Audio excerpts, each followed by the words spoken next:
Et aujourd'hui encore, je suis là avec vous pour vous parler d'une vidéo concernant la chimie organique de la terminale. Tout d'abord, avant de commencer, il faut savoir, il faut toujours abonnez-vous si vous êtes nouveau sur la chaîne, likez et partagez la vidéo si possible.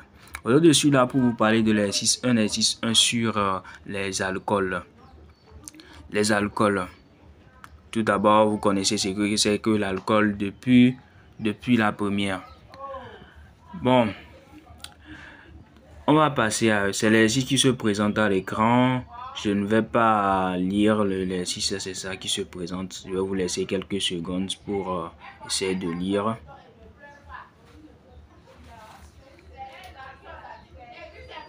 Passons à la question 1 qui dit qu'on introduit 2,7 g d'alcool dans un tube avec du sodium en excès, Maintenant, on nous dit de montrer que la réaction est une réaction oxydoréduction. C'est une réaction d'oxydoréduction. Et décline. Donc, c'est une réaction d'oxydoréduction, première. Bon, on y va. Le sodium en excès, ça fait, bon, on a le sodium, ça fait Na qui donne le Na plus un électron, il a perdu un électron, et le ROH plus qui donne RO moins, il a gagné plus 1,5 de OH-. Maintenant, c'est une réaction d'oxydoréduction entre les couples Na plus et Na et de ROH bar R au moins. Maintenant, j'ai écrit l'équation bilan de la réaction. Qu'est-ce qui réagit qu'est-ce qui réagit plutôt?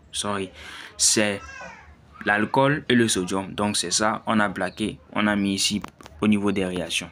Et c'est ça. Donc c'est ça qui donne ça. Il faut savoir équilibrer. C'est important. Maintenant 2, on nous dit quoi? De déterminer la masse molaire de l'alcool A. Or, on donne le volume du sodium.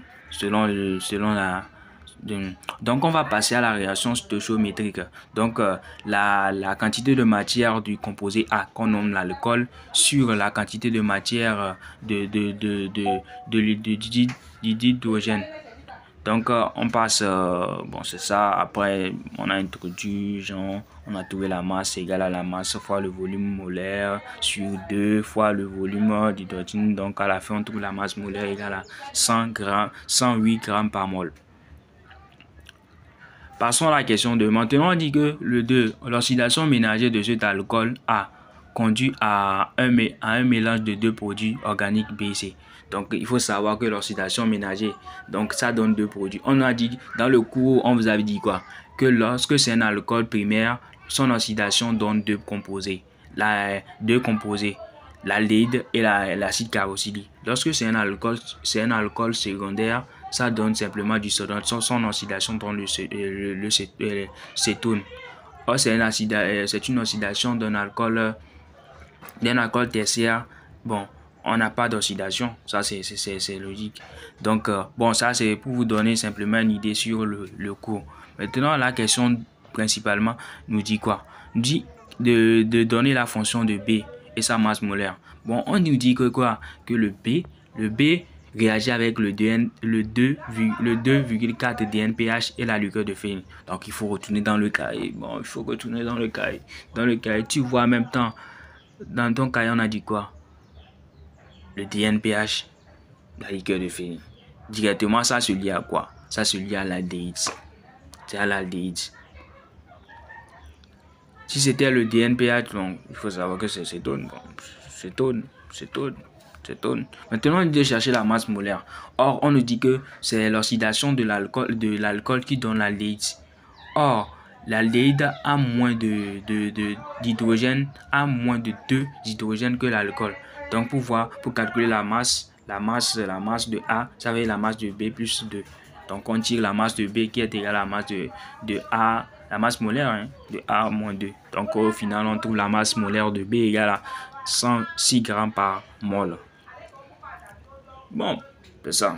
Passons à la question suivante. La question suivante dit quoi? On fait une analyse élémentaire quantitative d'un échantillon de B a montré que ce produit contient 79,24% de carbone, 5,6% d'hydrogène et de l'oxygène.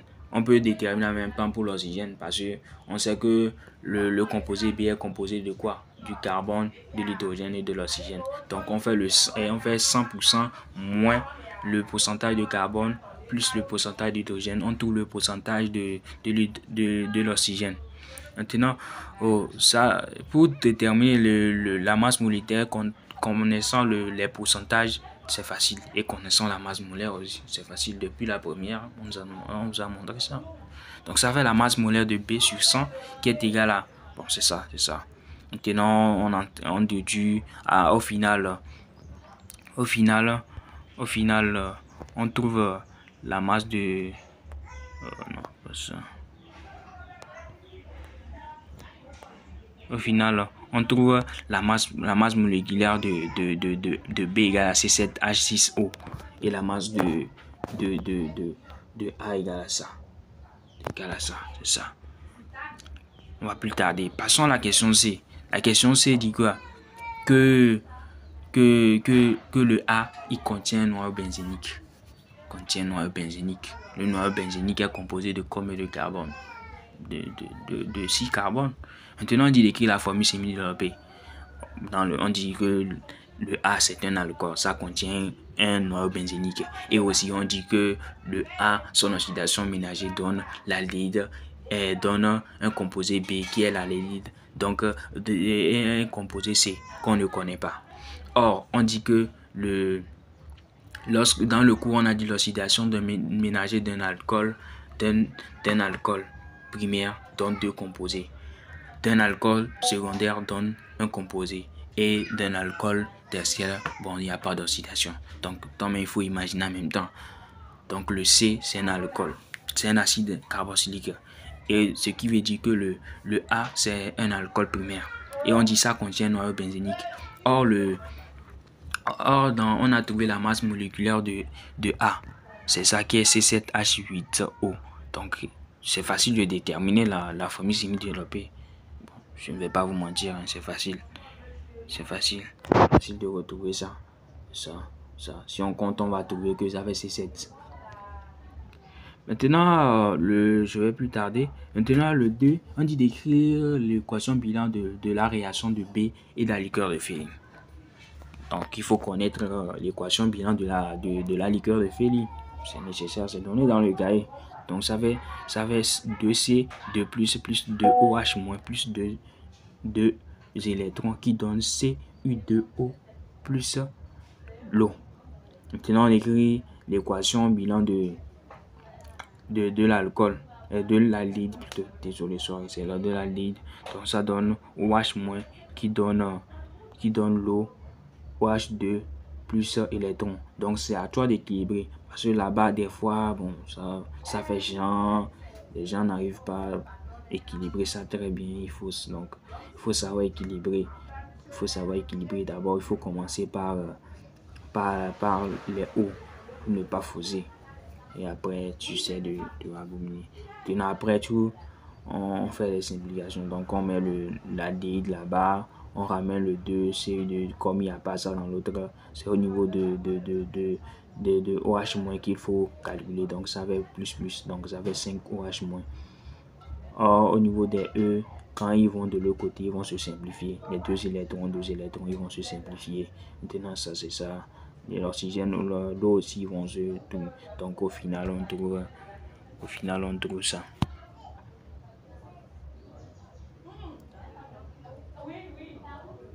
Au final, c'est ça. C'est l'équation bilan de la réaction entre B et la liqueur de Fehling. Passons à la question suivante.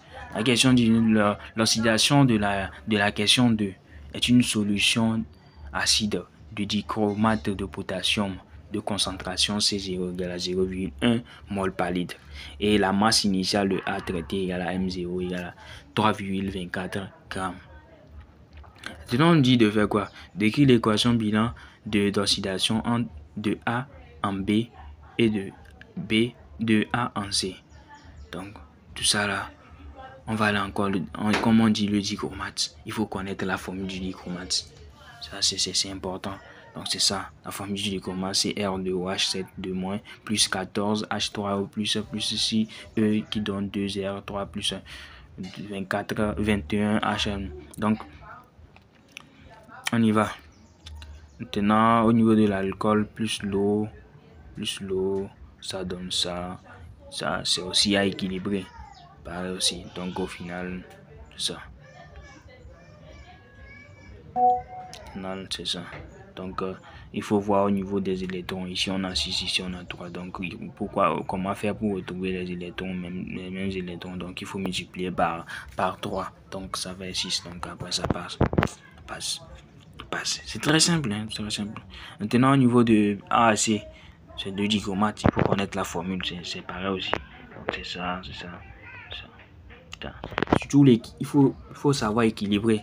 Faut savoir équilibrer, c'est ça le mieux. Parce que là-bas, c'est là-bas même que les gens faussent. Faut savoir équilibrer, c'est important. Si vous avez des problèmes d'équilibration, faites-moi signe dans les commentaires. Je vais vous faire une vidéo spécialement pour comment faire pour équilibrer les équations, genre comme ça. Le B dit, sachant que 80% de A a été transformé en C et le reste en B. Il reste 20%. Quel volume V0 de la solution oxydante a-t-il fallu utiliser? Bon, le volume total. Donc on a eu deux équations de A en B et de B en C.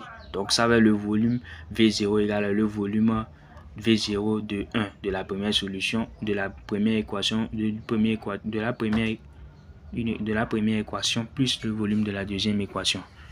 Donc on fait aussi équation relation stoichiométrique. Donc la quantité de Na sur 1 égale à M01. Donc ça qui donne la première équation. On dit de A en B, 80% de A a été transformé en C. Donc au niveau de A en B, il faut savoir qu'il reste 20%. Ce sont les 20% de A qui a été transformé en B. Donc c'est ça. Donc ça fait 20% sur ça là. C'est toujours la réaction, c'est ça. Ça fait la réaction stoichiométrique. Donc ça fait ça sur ça qui est égal à la concentration N0 qu'on a utilisé.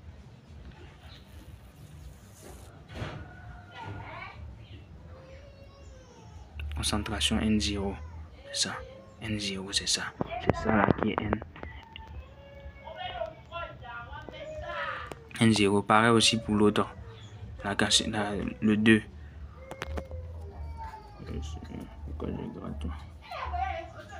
2 dichromates, ça fait ça. Ça fait 2 dichromates, ça fait 2. Donc ça fait ça sur ça. La relation stoichiométrique. Donc après les barbara, on tire le V01, le V02, on vient on plaque dans ça là. On plaque dans ça. On plaque dans ça. Plaque dans ça. Plaque dans ça. Et au final on a ça. Et après les calculs, on a notre V0 égale à 0,1 g par litre. Tout simplement. Bon, nous sommes arrivés à la fin de la vidéo. J'espère que vous avez pu capter quelque chose. Et si vous avez des remarques, des inquiétudes, mettez-les en commentaire. Je suis là pour vous répondre. Et n'oubliez pas de vous abonner si vous êtes nouveau sur ma chaîne, de commenter si vous avez des préoccupations. On se dit à plus pour une autre vidéo.